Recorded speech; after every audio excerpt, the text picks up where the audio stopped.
Si Danis Zamboanga, sa edad na 28 years old, siya ang kauna-unahang babae na mixed martial arts, at undisputed world atomweight champion sa Pilipinas.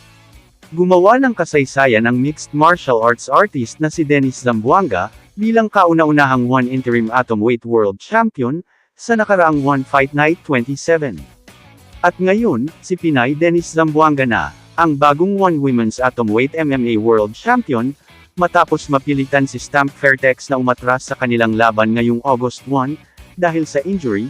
Dahil dyan ay natanggalan ng belt si Stamp, at ang interim champion na si Dennis Zamboanga na ang napromote bilang panibagong kampyon. Si Dennis Zamboanga ay itinaas, bilang undisputed women's atomweight world champion, matapos umatras si Stamp Fairtex sa kanilang laban, sa 173, dahil sa injury.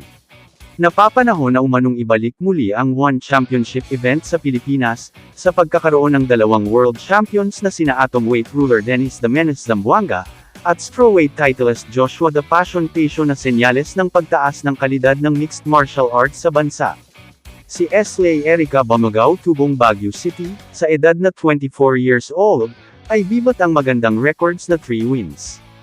Ang Filipina Muay Thai athlete na si Esley Erica Bamagao, na kamakailan ay nasungkit ang gintong medalya, ay pinarangalan bilang Female Athlete of the Year, mula sa Benguet Cares Award 2025. Saglit lang ang kinailangan ni Esley Erica Bamagao matapos tupiin sina Rey Rubio, sa kanilang 103-pound Muay Thai bout, sa One Friday Fights 111.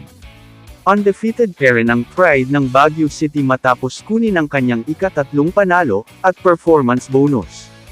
Ang Filipina Muay Thai warrior na si Esley Erica Bamagao ay isang ganap na puwersa, na pinalawig ang kanyang walang talo, sa One Championship na may dominanteng first round TKO na tagumpay, laban kay Nery Rubio ng Spain sa One Friday Fight sa Bangkok, Thailand.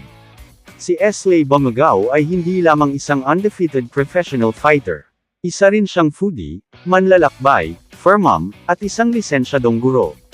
Sila ang dalawang Pilipina na namamayagpag ngayon, sa One Championship. Artistahin yung mga mukha, pero trabaho nila ang basagan ng mukha. Kamusta mga idol? Sports Zone PH, para sa sports news and update. Kung bago ka pa lamang dito sa channel ko, pindutin mo na ang subscribe button at notification bell, para lagi kang update sa mga sports news.